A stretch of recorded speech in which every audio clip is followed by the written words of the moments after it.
Life is rife with embarrassment, shame, the reddened cheeks of failure from when the universe gives you a spanking. Like the time you pooped yourself. You know the time. We all saw it, and we all remember. But there are some kinds of embarrassment that only gamers truly understand. Sartre said hell is other people. That's doubly true when other people include a significant other who doesn't game and doesn't understand why you're twiddling your DualShock sticks to make Aphrodite orgasm off camera. Worse, a significant other who does play games and knows exactly what it means when your speedrun suddenly falls apart mid-attempt because your little spelunky dude triggers an explosion and pisses off the shopkeeper. Rookie move! Kali is displeased.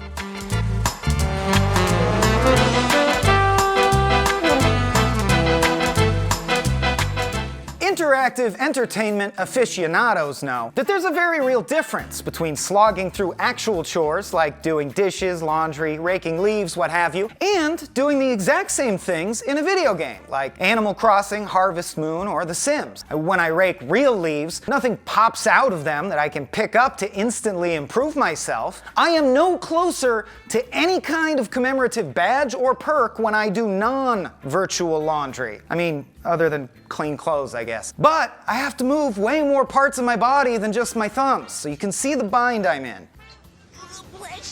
And yet, it always stings a little when a non-gaming friend or loved one walks in on you repetitively tilling and watering rows of soil for your Minecraft base while the easy install herb garden you promised to set up 2 months ago rots on the kitchen counter. I mean, you could be having real, freshly muddled mint right now, my dude, instead of virtual cubes of sugarcane. Wisely chosen, gamer. Sugarcane is the gateway to paper.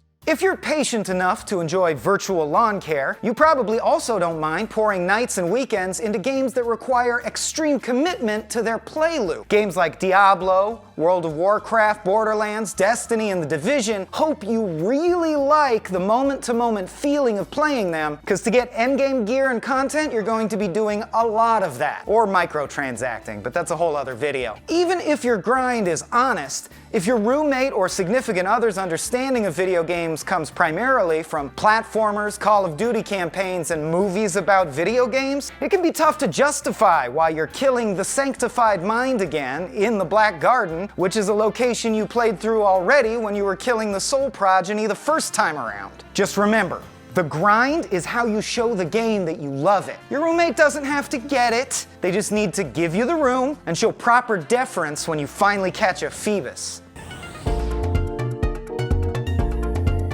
But, you know, the other kind of grinding. The kind kids at junior prom in the early 2000s were expressly forbidden from engaging in. Although, if you're like me, you skip junior prom anyway to stay up all night at a Halo 2 LAN party. And, as you, like me, presumably see video games as an evolving and vital art form, obviously the inclusion of sex scenes and romance mechanics is a sensible step as gaming stories and mechanics become more complex. Try explaining that to your fiance when they walk in on you doing this mini-game from Yakuza 6 where you chat with a live-action cam girl. Or the naughty bits of Mass Effect 2, or The Witcher, or Dragon Age, or... Okay, you know what? I'm actually getting a little embarrassed just talking over these clips. Can we move on?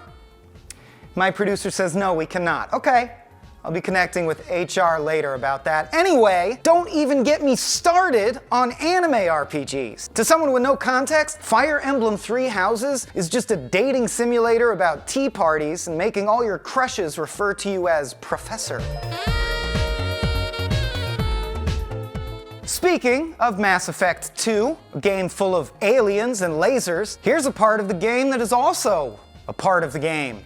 And a part you have to do a fair amount if you ever hope to properly kit out your imaginary spaceman and navigate the otherwise legitimately awesome plot and game world. And yet, that is never what they see when the sibling you've been hyping the game to for months walks by to get a snack. Nope. Never a GTA 5 4-part heist, always a GTA 5 yoga minigame where you're playing as a dumpy white hack. Wait, I already do that in real life. Ow.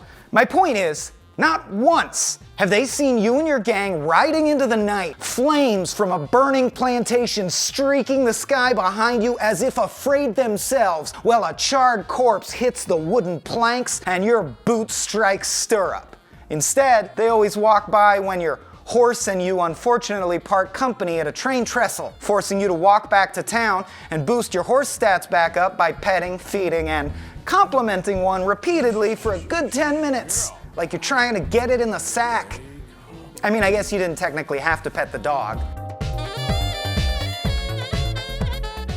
And last, and arguably worst, getting into a vicious argument with some dork on multiplayer chat, only to finally have it sink in from context clues that they are absolutely no older than 15. And you, the 35-year-old arguing with them, are in fact the asshole. Yeah, nothing stings quite like being caught yelling at a child. So let's get started, huh? Leave your feedback down in the comments. And I promise the first minor I accidentally pick a fight with wins the prize of making me feel vaguely bad about myself. Huh? That's something. Keep it locked, IGN!